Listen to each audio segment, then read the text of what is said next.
여러분 지난 한 주간 설 명절 잘 보내셨습니까? 사실 목사님들이 가장 설교하기 힘든 때가 언제냐면 명절 전입니다. 왜냐면은 명절 전에는 왠지 모르게 성도들이 좀 붕 떠 있어요. 그래서 좀 집중하는 게 좀 어려워요. 그리고 명절이 끝난 후에는 어때요? 왠지 좀 축 처져 있어요. 붕 떠 있다가 명절 지나고 나면 축 처져 있어요. 그러니까 피곤해서 그런 거 봐. 예. 뭐 육체적인 피곤뿐만 아니라 정신적인 피곤. 그러니까 일상적인 어떤 생활이 아니라 그런 사이클이 아니라 좀 명절 기간 동안에 좀 특별한 사이클을 갖다 보니까 그런 것 같은데, 그래서 명절 전후가요 좀 설교하기가 힘들어 목사님들이. 그래서 이런 의미에서 오늘 이 시간에는 좀 쉽게 출발을 하도록 하겠습니다. 어떻게 쉽게 출발하냐? 먼저 우리가 배웠던 말씀들 복습하는 그 시간을 먼저 좀 갖도록 하겠는데, 우리가 지금 마태복음에 나오는 작은 믿음에 대해서 살펴보고 있습니다. 근데 작은 믿음을 살펴보는 이유가 뭡니까? 큰 믿음을 갖기 위해서죠. 작은 믿음이 무엇인지 알면은 그 반대로만 하면 돼요. 그 반대로 하면 큰 믿음을 가질 수가 있어요. 사실 여러분, 정말 여러분 복 받으신 분이에요. 왠지 아세요? 이 말씀을요, 저는 여지껏 살면서 한 번도 들어보지 못했어요. 단편적으로 목사님들이 하시는 말씀들은 들어봤지만, 이게 마태복음에 나오는 이런 말씀이 작은 믿음에 관한 말씀이고, 이걸 반대로 하면은 큰 믿음을 가질 수 있다라는 것을 저는 어느 책에서도 본 적이 없고 어느 목사님한테도 들은 적이 없어요. 그러니까 성령 하나님께서 지혜를 주셔가지고 이 말씀을 여러분에게 증거하는 거예요. 그렇기 때문에 여러분도 아마 처음 듣는 말씀일 거예요. 그 얼마나 귀하고 복됩니까? 신앙생활 오래 했는데도 정말 큰 믿음을 갖고 싶은데도 큰 믿음 갖는 방법을 몰라서 못 갖는 분이 많거든요. 근데 여러분에게는 아마 하나님께서 특별히 이제 교회 이전을 앞두고 여러분에게 큰 믿음을 주시려고 이 말씀을 올해 1월 첫 주부터 주신 말씀이거든요. 주시는 줄로 믿으시기 바랍니다. 아멘. 자, 염려의 달력 외우기도 쉬워요. 예. 마태복음에 나오는 작은 믿음 5가지. 염은 뭡니까? 염려. 려는 뭐예요? 두려움. 의는 의심. 달은 깨달음. 역은 능력. 예. 요 5가지가 있어야지만이 큰 믿음을 가질 수가 있어요. 염려하지 않는 마음, 두려워하지 않는 마음, 의심하지 않는 마음. 의심은 이게 성경적으로 보면 두 마음이에요. 두 마음 품는 것을 성경은 의심이라고 말씀하고 있어요. 그리고 깨달음이 있어야 돼요. 그러니까 목회자들의 가장 첫 번째로 해야 될 것이 뭐냐면 말씀을 깊이 연구하는 거예요. 말씀을 깊이 연구해가지고 성도들에게 그 말씀을 설명해 주는 거예요. 그래야지만이 듣고 깨달음이 있어요. 그리고 능력이 있어야 돼요. 능력이 있어야 돼요. 자, 그런데 이 염려의 달력, 그 나름의 그 키가 성경 안에 또 나와 있어요. 해결할 수 있는 방법이 나와 있습니다. 마태복음 6장 33절의 말씀 볼까요? 마태복음 6장 33절의 말씀 주보 보세요. 함께 공독하겠습니다. 시작. 그런즉 너희는 먼저 그의 나라와 그의 의를 구하라. 그리하면 이 모든 것을 너희에게 더하시리라. 아멘. 자, 염려가 사실 의식주에 관한 염려였어요. 가장 기본적인 거죠. 예?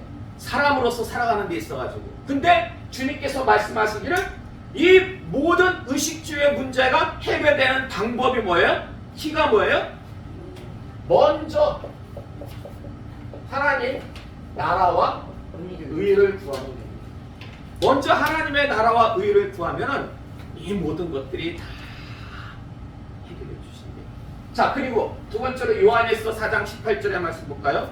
요한일서 4장 18절의 말씀 함께 공독하겠습니다. 시작. 사랑 안에 두려움이 없고 온전한 사랑이 두려움을 내쫓나니 두려움에는 형벌이 있습니다. 두려워하는 자는 사랑 안에서 온전히 이루지 못하였느니라. 아멘. 자, 두려움을 무엇이 내쫓습니까? 사랑이에요. 사랑.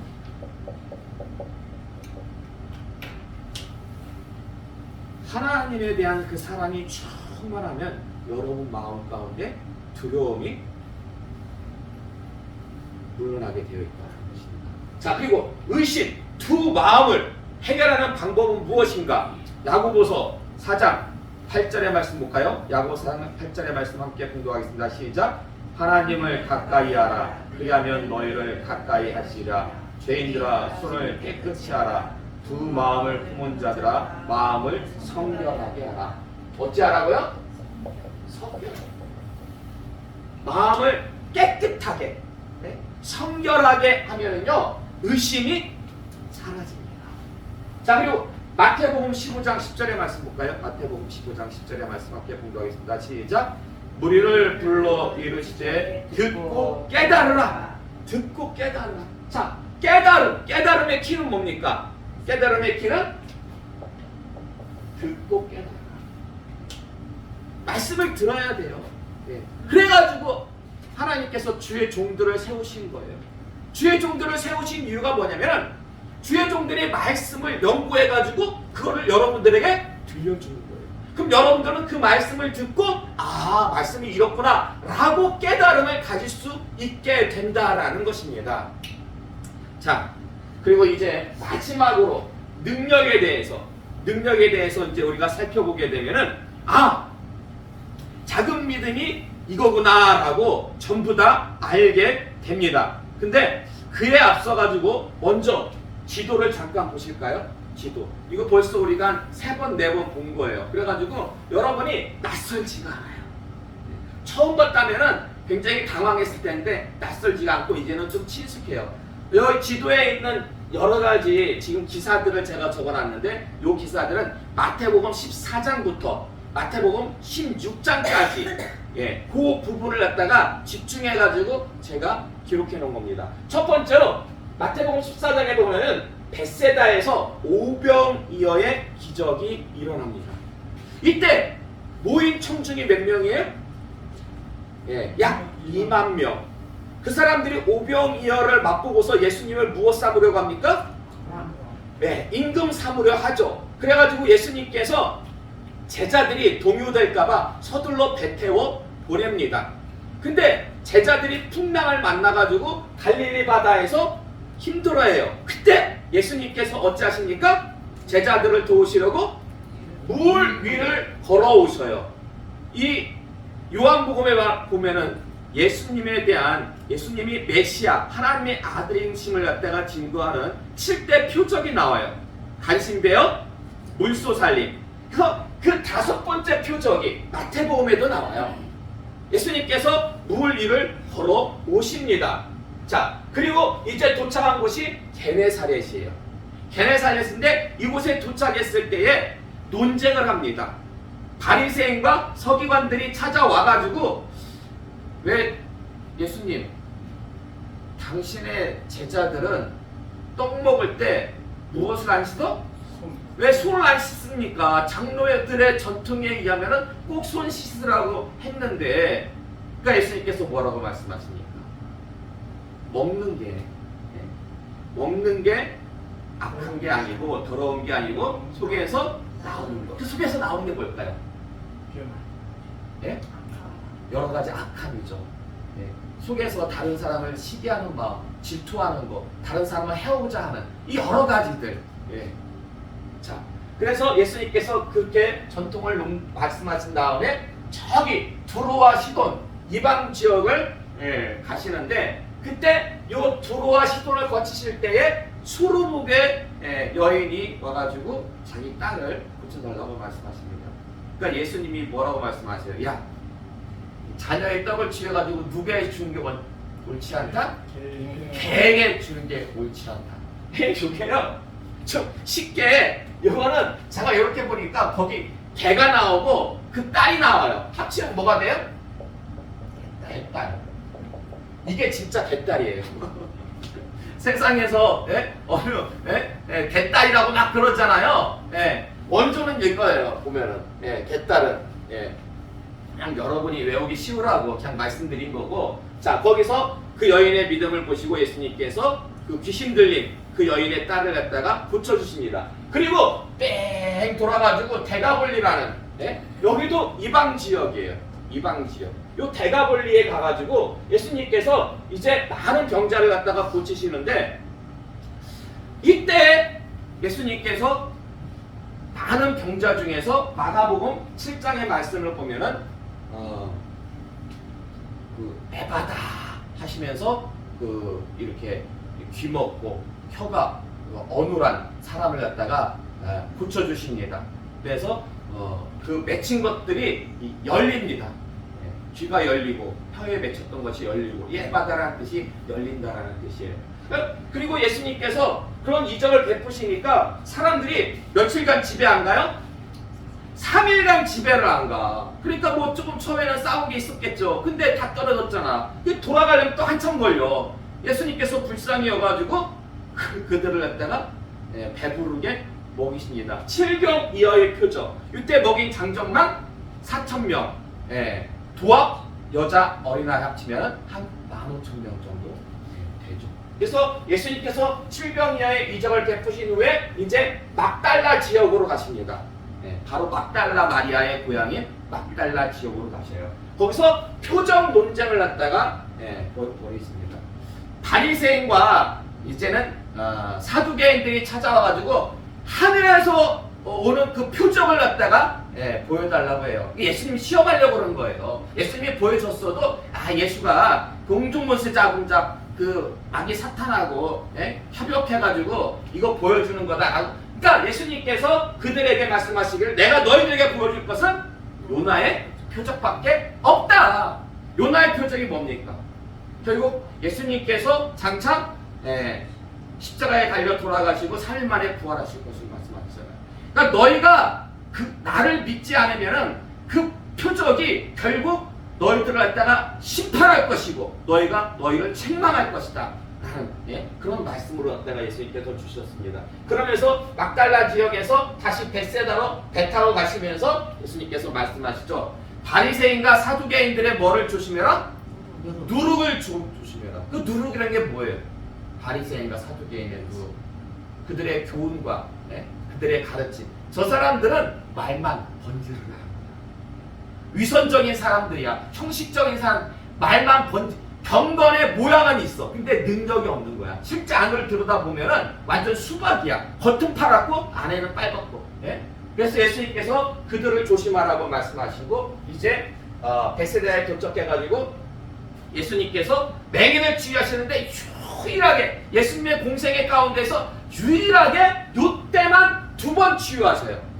한 번에 치유하지 않고 2번에 나눠가지고. 그렇게 2번에 나눠서 치유하신 그 이유가 뭡니까? 그 이유가 뭐예요? 제자들이 예수님께서 누룩을 조심하라고 했을 때 제자들이 누룩? 우리 혹시 떡 준비 못한 것을 예수님께서 아셨나? 오해를 했던 거예요. 그러니까 예수님 답답하신 거야. 야, 너희가 5병의 기적도 맛보고 7병의 기적도 맛봤는데 왜 지금 떡이 없음으로 인해 가지고 너희가 근심하고 걱정하냐? 그러니까 예수님께서 지금 이 맹인을 갖다가 2번에 나눠 치유하시면서 궁극적으로 제자들에게 시청각 교육을 해주시는 거예요. 시청각 교육을 갖다가. 자, 그런 다음에 예수님께서 이제 저 윗지방으로 올라가십니다. 가이사랴 빌립보 지방으로 올라가셔요. 이 가이사랴 빌립보가 혹시 기억하실지 모르겠는데 이 헐몬산 기슭에 있어요. 헐몬산 기슭에 있어가지고, 헐몬산은 1년 내내 눈이 덮여있는 정상에 그런 산이거든요. 그래가지고 그 물이 이렇게 밑으로 이렇게 땅 속으로 이렇게 탁 스며들었다가 요 가이사랴 빌립보에서 이렇게 솟아나요, 물이. 물이 솟아나. 그래가지고 그게 쭉 내려와가지고 갈릴리 호수로 갔다가 이렇게 들어오고 요단강을 갔다가 또 밑으로 흐르고. 그 가이사랴 빌립보 바로 옆에 한 4km밖에 안 돼요. 가까운 지역에 단이라는 지역이 있어요. 단. 그 담지파, 이제 라이스. 그래서 우리 그 대한민국을 얘기할 때 저기 백두산, 그리고 밑에 한라산, 백두에서 한라까지 보통 그런 식으로 표현을 해요, 대한민국을. 근데 이스라엘도 그렇게 표현을 해요. 이스라엘도 어디서부터 어디까지? 맨 위쪽이 단에서부터 맨 밑에가 부엘세바. 맞아요. 박수. 부엘세바. 단에서부터 부엘세바. 그러니까 단이 백두가 되는 거고 부엘세바가 한라산이 되는 거예요. 백두산 단에서 바로 거기가 단. 요 단도 수원지 중에 하나예요. 네. 요 갈릴리 호수를 이루는 요 단에서도 물이 많이 나와요. 그러니까 옆에 있는 가이사랴 빌립보. 그러니까 여기가 물이 막 나오는 그런 수원지이기 때문에 쉽게 말하면 오늘날로 말하면 여기가 뭐냐면은 일종의 여름마다 사람들이 그 피서 가잖아요. 네? 그 휴양하러 가잖아요. 일종의 휴양지 같은 곳이에요. 아주 좋아요. 초목이 우거지고 물이 있고 그래가지고 아주 좋은 곳인데 그때 이 가이사랴 빌립보에서 이제 베드로가 어떤 고백을 합니까? 자, 말씀을 우리가 먼저 볼까요? 예, 마태복음 16장 18절에서 19절의 말씀. 마태복음 16장 13절에서 16절. 16장 13절에서 16절의 말씀 함께 공부하겠습니다. 시작. 예수께서 빌립보 가이사랴 지방에 이르러 제자들에게 물어 이르시되 사람들이 인자를 누구라 하느냐 이르되 더러는 세례 요한 더러는 엘리야 어떤 이는 예레미야나 선지자 중에 하나라 하더이다. 이르시되 너희는 나를 누구라 하느냐 시몬 베드로가 대답하여 이르되 주는 그리스도시요 살아계신 하나님의 아들이시니이다. 아멘. 자, 베드로가 뭐라고 고백을 해요? 이 가이사랴 빌립보에서 주는 그리스도시요 살아계신 하나님의 아들이십니다. 자, 그 말씀이 마태복음 16장 16절의 말씀이에요. 마태복음 16장 16절. 그러니까 여러분 마태복음 16장 16절은 장수와 절수가 같아요. 16, 16이잖아요. 그러니까 이런 거는 여러분이 좀 외워두시면 좋아요. 마태복음 16장 16절 하면 자동적으로 일단 여러분이 그 내용은 암기하고 있잖아요. 주는 그리스도시요 살아계신 하나님의 아들이십니다. 그게 어디에 있어요? 그럼 그게 어디에 있더라? 근데 쉬워요. 마태복음 16장 16절에 있어요. 예. 그리고 가능하면 여러분 요 키에 관한 말씀도 외워두세요.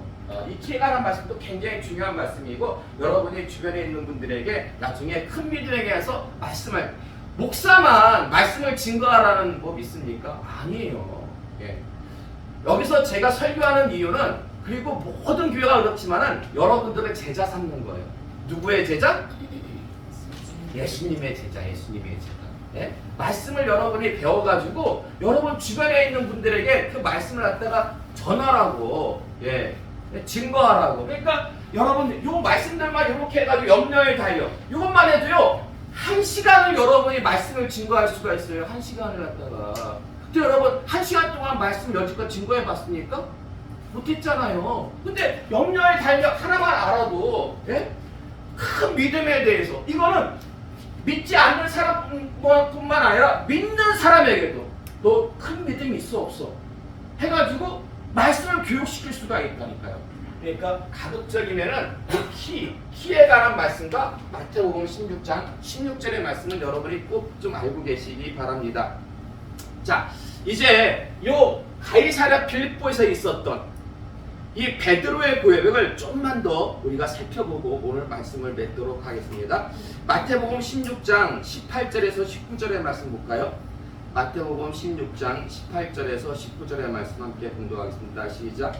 또 내가 내게 이르노니 너는 베드로라 내가 이 반석 위에 내 교회를 세우리니 음부의 권세가 이기지 못하리라.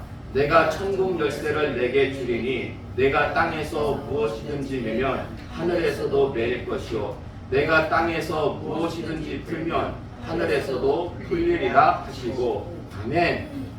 자, 베드로의 신앙 고백을 잘 알아요, 여러분. 근데 베드로의 신앙 고백과 더불어 가지고 예수님이 베드로에게 하신 말씀은 좀 잘 모르는 분이 많아요. 근데 요 말씀이 어찌 보면 베드로의 신앙 고백보다 더 중요한 말씀이에요. 그래서 요 말씀 정말 성도라면 교인이라면 기초적으로 알고 있어야 되는 요 말씀을 오늘 이 시간에 잠시 여러분에게 설명해 드리도록 하겠습니다. 자, 베드로의 신앙 고백과 함께 반드시 알고 있어야 할 것이 두 가지인데요. 첫 번째는 베드로라는 반석 위에다가 교회를 세우신다는 거예요. 예수님이 베드로라는 그 이름 뜻이 반석이잖아요. 그 위에다가 교회를 세우신다는 거예요. 이게 과연 무슨 뜻일까? 그리고 두 번째는 베드로에게 이 말씀하시길 천국 열쇠와 메고 푸는 권세를 주신다는 거예요. 이 천국 열쇠와 메고 푸는 권세가 과연 무엇일까? 요 말씀을 아는 것이요, 베드로의 신앙 고백. 베드로의 신앙 고백만 알면은 50%밖에 모르는 거예요. 반만 아는 거예요. 근데 요 말씀까지 알아야 돼요. 먼저 베드로라는 반석 위에다가 교회를 세우신다라는 것은요, 베드로의 신앙 고백을 의미합니다. 신앙 고백. 그러니까 예수님께서 베드로라는 그 뜻이 반석이라고 했잖아요. 그 위에다가 교회를 세우신다고. 그래가지고 이걸 잘못 의하면 어떻게 됩니까? 잘못 의하면 야, 베드로 묻어. 베드로를 묻고 그 위에다가 교회를 세우자. 뭐 이런 식으로. 이건 진짜 무식하게 오해한 거고 그런 의미가 전혀 아니죠. 근데 베드로가 무슨 고백을 했어요? 주는 그리스도시요 살아계신 하나님의 아들이십니다. 이 신앙 고백, 이 신앙 고백 위에다가 예수님께서 교회를 세우시겠다는 거예요. 그래서 모든 교회, 모든 교회의 그 기초는 무엇입니까? 모든 교회의 기초는 이 신앙 고백이 들어가 있는 거예요. 이게 이 신앙 고백을 다른 말로 하면 뭐가 될까요? 이게 바로 믿음이에요. 주는 그리스도시요 살아계신 하나님의 아들이십니다. 나는 이 신앙 고백, 이 믿음을 기초로 해가지고 무엇이 세워진다? 교회가 세워진다. 교회가 세워진다. 예. 근데 이 신앙 고백은 누구에 관한 신앙 고백입니까? 이 신앙 고백은 예수님에 관한 신앙 고백이죠. 예수님에 관한 신앙 고백. 예. 그래서 여러분, 교회의 기초는요, 잘 보세요. 교회의 기초는요, 예수님 그리고 신앙 고백이에요. 아마 이 도식을 처음 보신 분도 있을 텐데, 지금 베드로의 신앙 고백 위에다가 예수님께서 교회를 세우신다고 했잖아요. 그러니까 교회의 기초, 그 터는 신앙 고백이 되는 거예요. 근데 그 신앙 고백은 예수님에 관한 신앙 고백이잖아요. 그래서 교회의 기초는 바로 또 예수님이 되시는 거예요. 근데 그 말씀이 성경에 나와 있어요. 그 말씀이. 자, 고린도전서 3장 10절에서 11절의 말씀 볼까요? 고린도전서 3장 10절에서 11절의 말씀 함께 공독하겠습니다. 시작. 내게 주신 하나님의 은혜를 따라 내가 지혜로운 건축자와 같이 터를 닦아두매 다른 이가 그 위에 세우나 그러나 각각 어떻게 그 위에 세울까를 조심할지니라. 이 닦아둔 것 외에 능히 다른 터를 닦아줄 자가 없으니 이 터는 곧 예수 그리스도라. 아멘. 교회의 참된 터가 누구예요?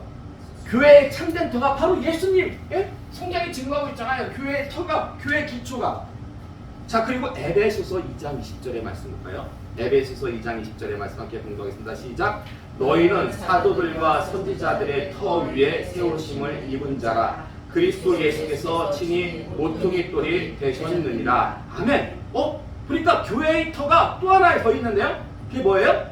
사도들과 선지자들의 터. 그 사도들과 선지자들의 터라는 게 뭐예요? 바로 신앙 고백, 사도들과 선지자들의 믿음, 그들의 신앙 고백 위에 교회가 세워진 거예요. 그래서 교회의 기초, 터는 결국 예수님이자 또 그분에 대한 신앙 고백이라고 할 수가 있는 거예요. 무슨 말씀인지 아시겠어요? 이 말씀이 이해를 잘 못하면은 맨날 읽으면서 왜 예전에 저기 고린도서에는 보니까 예수님이 교회의 터라고 했는데 왜 또 에베소서에는 사도들과 선지자들이 교회의 터라고 말씀하시는 건가? 이게 막 헷갈리는 거예요. 자, 이 말씀을 예수님께서 보세요. 깨달음의 키는 뭐예요? 들음에서 나오는 거잖아요. 주의 종이 말씀을 연구해가지고 여러분에게 들려주면 여러분이 그렇구나. 이렇게 깨달음을 갖게 되는 거예요. 그러면서 믿음이 작은 믿음에서 큰 믿음으로 성장하는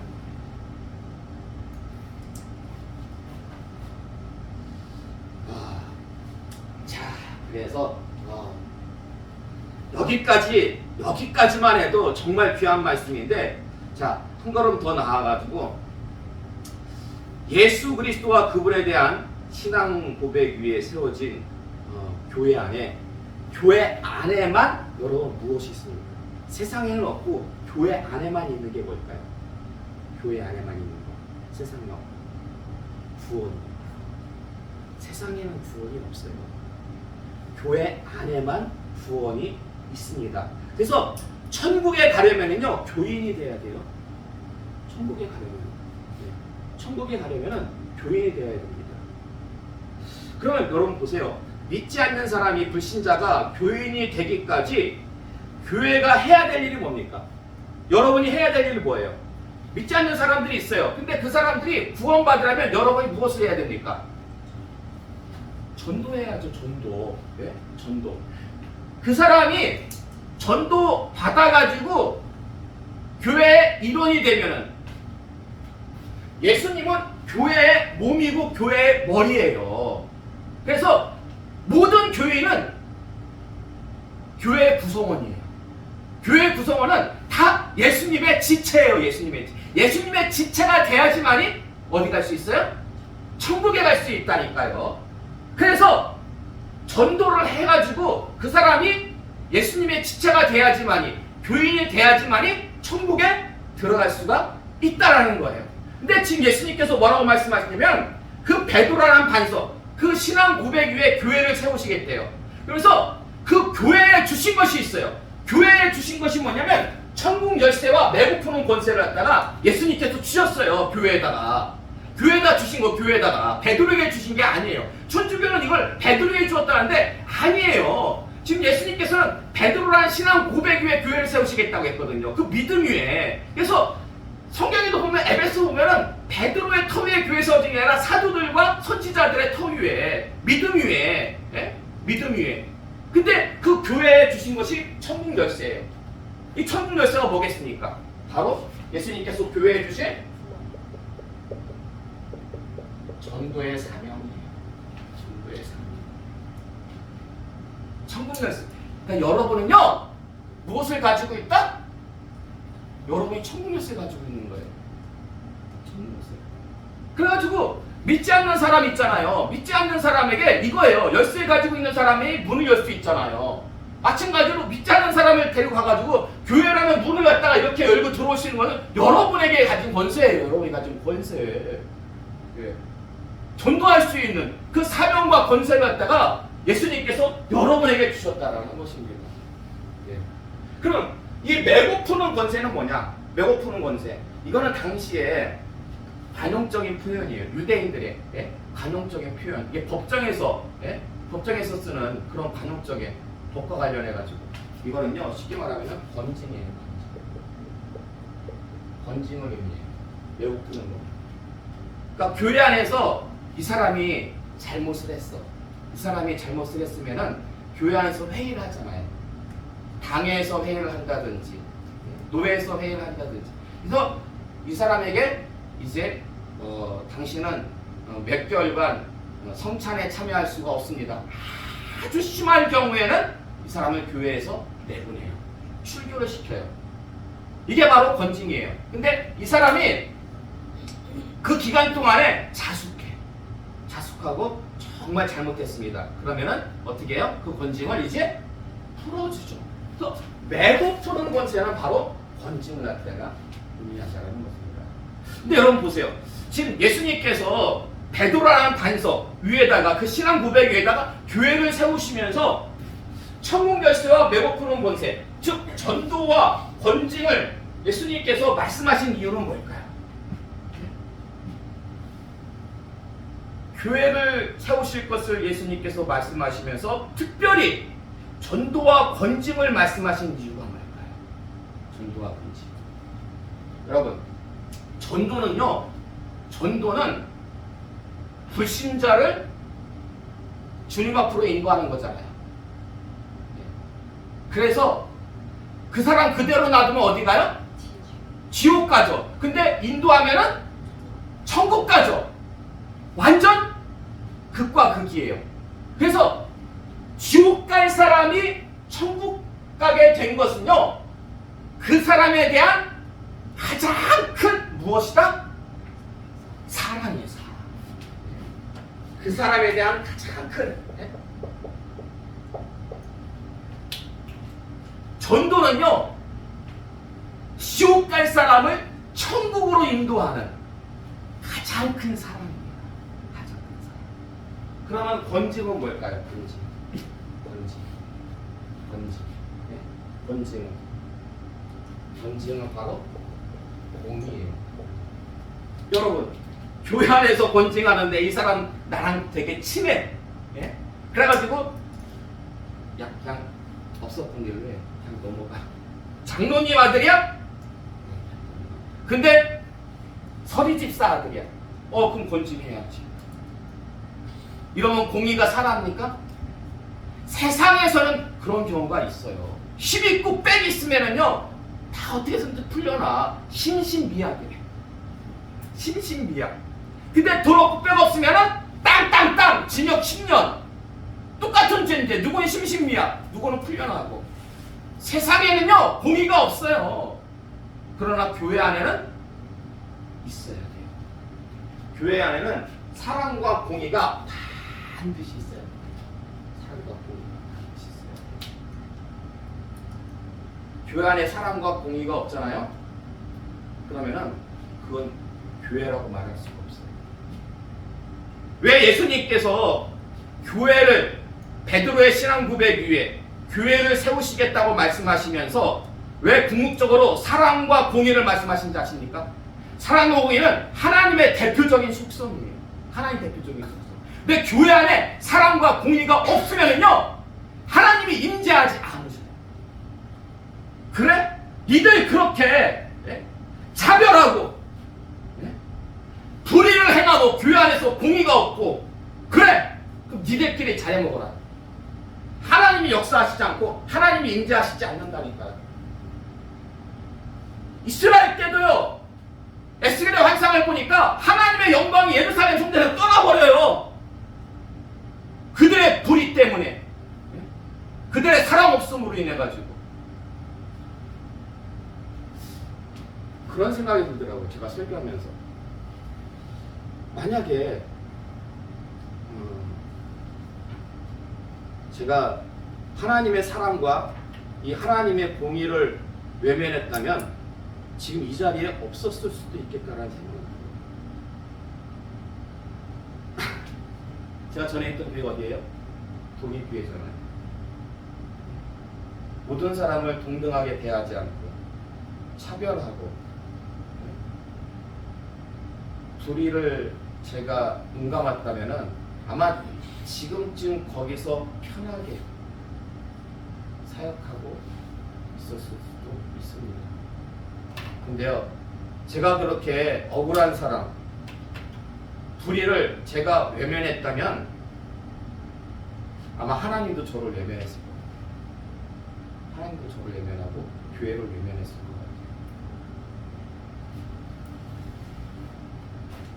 여러분 명심하시기 바랍니다.